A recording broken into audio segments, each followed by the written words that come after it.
Valve just dropped a bombshell, a brand new Steam machine, a new Steam controller, and even a VR headset, all built around one idea: play wherever and however you want.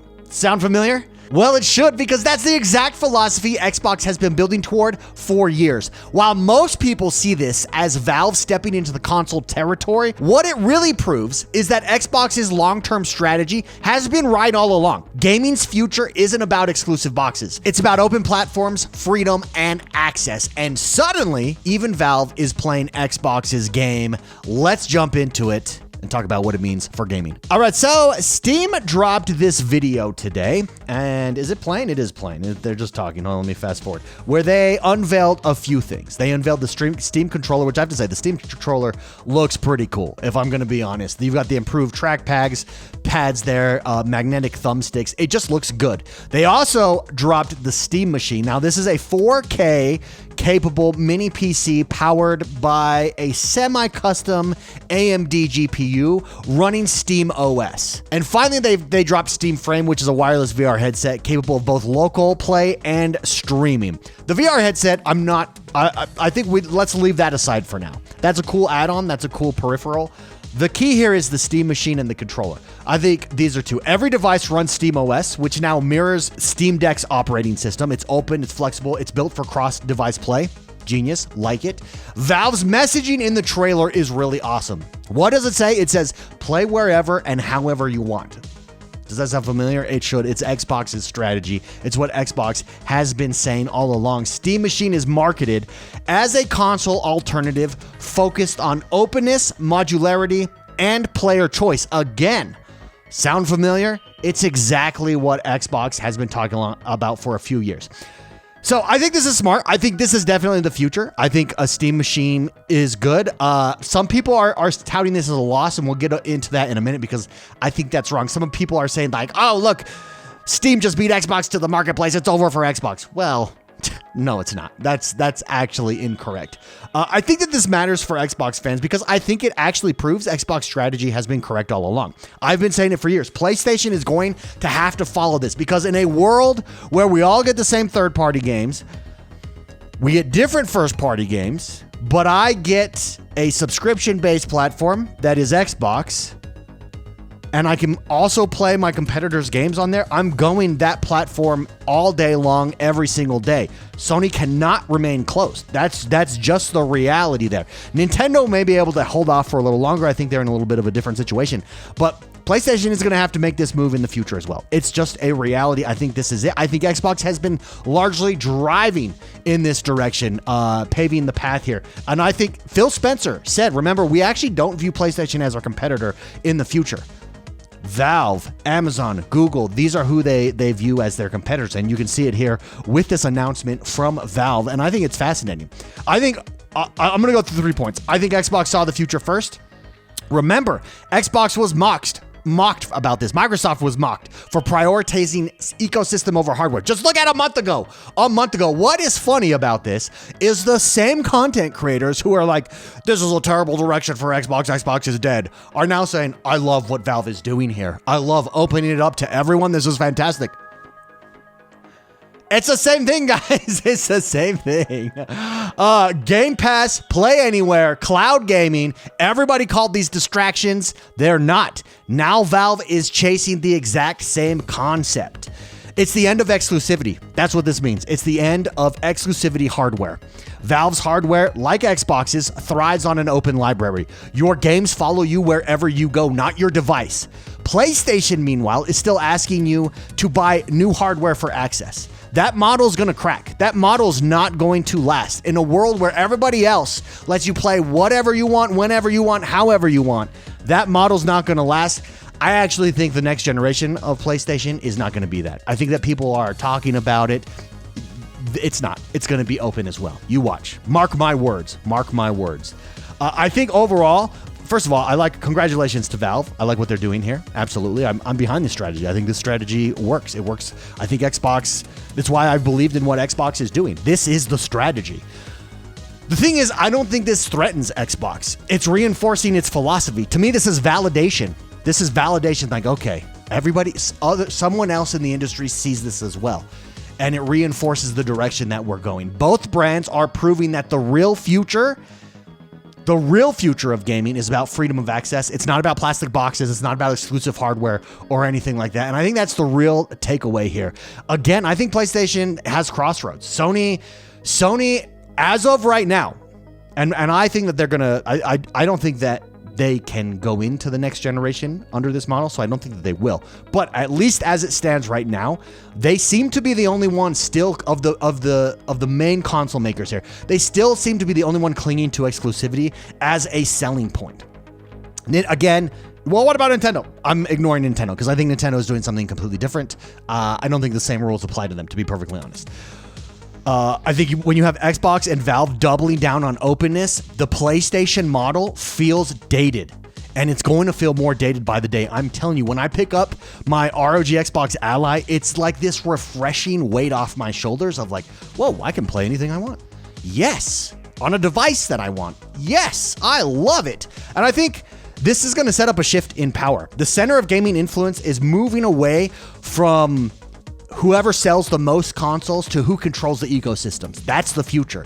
Who controls the ecosystems?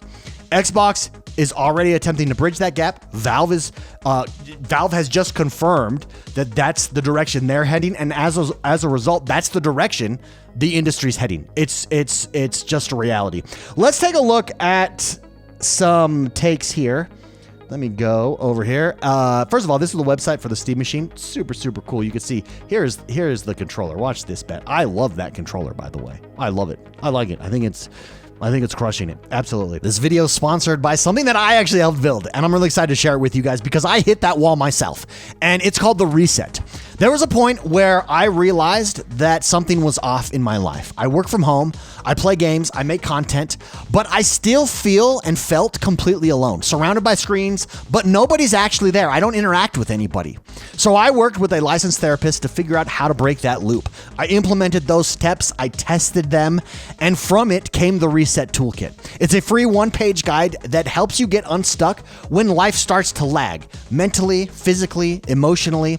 It's not therapy. It's very practical. I did the work. It's helped me, and I did that work so you don't have to. And when you download it, you'll also unlock the Reset newsletter. It's a weekly dose of real tools and stories about building a healthier mindset, especially for people like us who live online all the time, especially for gamers or content creators like us, people who work from home. Grab it for free right now at theresetgg.com. That's theresetgg.com, or hit the link below. Sign up for the newsletter because when life lags, sometimes we need to hit reset. First up, we have Phil Spencer, who is back tweeting again. It's almost as if he follows me on Twitter and took my advice. He does follow me. I don't know that he took my advice, but what I've been saying is I think the blue sky strategy is killing the leadership at Xbox and is killing their ability to push forward their vision. And what did Phil Spencer do today? He retweeted the Valve announcement and he's pushing forward the Xbox vision. So here's what he said. Gaming moves forward when players and developers have more ways to play and create, especially across open platforms. Expanding access across PC, console, and handheld devices reflects a future built on choice, core values that have guided Xbox vision from the start. As one of the largest publishers on Steam, we welcome new options for players to access games everywhere. Congrats on today's announcement. This is how you put forward your vision. Like this, you don't have to respond to the Yahoos in replies. You just actively put forward your positive vision of the future. And that's what they've done here. And I've seen a few people try to take and be like, oh, Xbox is dead. Look, they're got to be terrified by this. No, what Phil Spencer has done by tweeting this out is take that argument out from underneath them and say, no, we're not. We like this. This is great, because those who want to defend you will come and just point to this and be like, well, you can say that, but clearly they're not scared. Look, they even congratulated them. Where when you sat in silence, anyone can say anything that they want about you, and there's no counter narrative there. There's no counter programming there. So I think this is fantastic. One thing that I think is another take that I think is less good, and I really like this person. This is Destin Legary here. I think Destin Legary is one of the best people in the gaming space right now. He doesn't seem to fall for the emotional takes as normal. Here's what he said. He says, Steam just beat Xbox to market. Valve is gunning for Windows big time. I don't disagree that Valve is gunning for Windows, nor do I disagree that this is necessarily beating them to market. If by that definition, what you mean is their product is dropping first. Xbox is already in the market. And Xbox, you could say this console beats their next generation of consoles. I guess that's correct. But I disagree with the premise here that this is beating them to the market. I just don't. First of all, I don't think Xbox is competing in hardware anymore. Xbox has moved beyond selling boxes. It's building an ecosystem. It's already, that ecosystem is already in the market. Xbox hardware is just one entry point among many. You've got PC, mobile, cloud, handhelds. I mean, if by that note, Steam beat Xbox to market with their Steam Deck. That they did. But I don't think that in other words, the premise of this is that Xbox better be careful. They are beating you to market. And I don't think that there's a threat here at all. I think they're two distinct products here. Steam doesn't have a subscription model or a service model. There's no Game Pass equivalent on Steam. If there was a Game Pass equivalent, and that may come in the future, who knows? Then I think that you could make this argument more clearly, like, oh my goodness, they better be careful. Look at what's coming. Steam doesn't have a cloud backbone or a long-term engagement loop that Xbox Game Pass does. Steam sells you games. Xbox sells you access. That's the difference here, especially with Game Pass. Remember, I'm talking about Xbox in terms of Game Pass. That is their platform. Xbox monetizes ongoing game with that, not one-time purchase. It's why Phil Spencer can come out and say, we're the largest publisher on Steam, because they don't care where you get their stuff from. Game Pass is just another way for them to get you into their ecosystem. That's it. So I think ironically here, Xbox's strategy actually benefits from Valve's success. The more open and cross-device gaming becomes, the stronger Xbox position becomes here. Game Pass is hardware agnostic. It benefits from everyone. It benefits from every open device possible, including Steam machines. You're going to be able to play Game Pass on a Steam machine. Valve expanding and opening up PC hardware, it also expands Xbox potential market. In the same way that Xbox opening up expands Steam's potential market. So I'm not sure that there's a direct competition here. It's much different. At least at this point with this hardware, I think long term that this is one of their competitors for sure, no doubt. Don't get me wrong, but these are two completely different devices. The question here is, where does PlayStation fit into all this? I think PlayStation is the one that's truly at risk. Honestly, you're crazy. No. I'm not an Xbox. I have a PlayStation. I have the port. I think the Portal is an example of the direction they should go as far as like, all right, their cloud is here. Boom, you've got cloud gaming on the PS Portal. PlayStation is going to need to get beef up their subscription service, and PlayStation is going to have to get rid of their walled gardens. It's just the reality. Exclusives and locked ecosystems are not the future. It's long term. They are winning now because they did so well in the last generations. They beat everybody. That doesn't last for long when everybody's selling all of their stuff everywhere and you're not. That's the reality. Valve and Xbox are embracing open player driven access. It's very hard to make the argument that you should be on PlayStation that only lets you play a PlayStation game. That's just a hard argument to make. And it's not a consumer value argument at all. That's the real shift that this Steam announcement confirms for me. I think that's it. I don't think Valve beat Xbox. They validated Xbox here. That's why I disagree with this premise. The idea, I guess the premise here, and maybe I'm reading too much into Destin's tweet, but in my mind, the premise he's saying is like, oh, Steam just beat Xbox. No, I don't think so. I think they validated Xbox. I think Xbox vision of play anywhere on anything is now the industry standard, and this validates that. Until Valve builds a subscription model or a cloud ecosystem, I don't think that they're a rival. I do think that that's coming.